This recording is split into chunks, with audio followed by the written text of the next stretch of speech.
Hi friends, இன்றைக்கி வீடியோவில் நம்ம என்ன பார்க்க போகிறோன்னா ஒரு லஞ்ச் பாக்ஸ் ரெசிபி தான் பார்க்க போகிறோம். ஸ்கூலெல்லாம் ஸ்டார்ட் ஆயிடுச்சு. குட்டீஸ்க்கு டெய்லியும் ஒவ்வொரு வெரைட்டியாக செஞ்சு கொடுத்தோன்னா அவங்களும் விரும்பி சாப்பிடுவாங்க. நல்லா க்ரீமியான தயிர் சாதம் எப்படி பண்ணுறதுன்னு வீடியோக்குள்ளே போய் பார்த்துடலாம் வாங்க. சாதம் ஃபஸ்ட்டு குக்கரில் வச்சுக்கலாம். நான் ஒரு கிளாஸ் அரிசி எடுத்திருக்கேன். இதில் 2-3 டைம் நல்லா கழுவிட்டு இதில் ஒரு அரை கிளாஸ் பால் சேர்த்துக்கலாம். சேர்த்துட்டு ஒரு 2-3 கிளாஸ் தண்ணி சேர்த்துக்கலாம். ஒவ்வொரு அரிசியை பொறுத்து இருக்குது. தண்ணி கொஞ்சம் அதிகமாக சேர்த்துக்கணும். நம்ம எப்போவும் நார்மலாக சாதம் வடிக்கிறதுக்கு 1 கிளாஸ்க்கு 1.5 கிளாஸ் சேர்ப்போம். இதுக்கு 3-3.5 கிளாஸ் தண்ணி வைக்கணும். புழுங்கல் அரிசியாக இருந்துச்சு அப்படின்னா 4 கிளாஸ் தண்ணி வச்சாலும் பரவாயில்ல. நாங்கள் சாதம் வடிக்கிறது பச்சரிசி தான், அதனால் நான் ஒரு 3.5 கிளாஸ் போல் சேர்த்துருக்கேன். நல்லா இந்த அளவுக்கு குலைவாக வர்ற அளவுக்கு நல்லா கொலைய சாதத்தை வடிச்சுக்கணும்.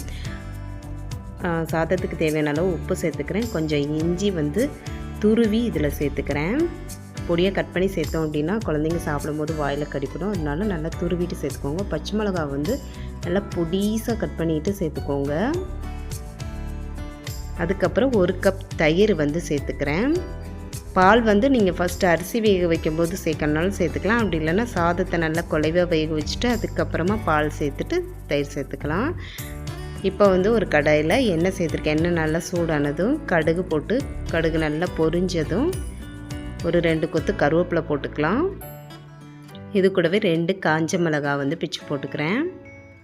காஞ்ச மிளகா பச்சை மிளகா 2 சேர்த்து பண்ணும்போது தயிர் சாதம் நல்லாயிருக்கும் டேஸ்ட்டு. இது கூடவே நல்லா ஒரு 2 ஸ்பூன் ஃபுல்லாக உளுந்து சேர்த்துக்கலாம். சேர்த்துட்டு பொடியை கட் பண்ண மல்லியில் இந்த தயிர் சாதத்தில் சேர்த்துருக்கேன். இப்போ அடுப்பை ஆஃப் பண்ணிவிட்டு கொஞ்சம் நிறையவே பெருங்காயத்தூள் சேர்த்துட்டு இந்த தாளித்ததை இதில் தயிர் சாதத்தில் ஊற்றிக்கலாம்.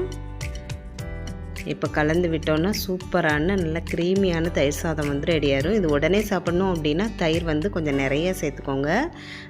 லஞ்ச் பாக்ஸுக்கு குழந்தைங்களுக்கு கொடுத்து விட்றதா இருந்துச்சு அப்படின்னா கொஞ்சம் பால் நிறைய சேர்த்துட்டு தயிர் கம்மியாக சேருங்க. அப்போ மதியானம் அவங்க சாப்பிடும்போது கரெக்டாக வரும். இல்லைன்னா தயிர் சாதம் ரொம்ப புளிச்சிடும் தயிர் நிறைய சேர்த்துட்டிங்க அப்படின்னா. பால் நிறைய சேர்த்துட்டு தயிர் கம்மியாக சேர்த்திங்க அப்படின்னா அவங்க சாப்பிடும்போது கரெக்டாக இருக்கும். ரொம்ப கட்டியாகாமல் சாப்பிட்றதுக்கு நல்லாயிருக்கும். கண்டிப்பாக ட்ரை பண்ணி பார்த்துட்டு எப்படி இருக்குன்னு கமெண்ட்டில் சொல்லுங்கள். Bye friends.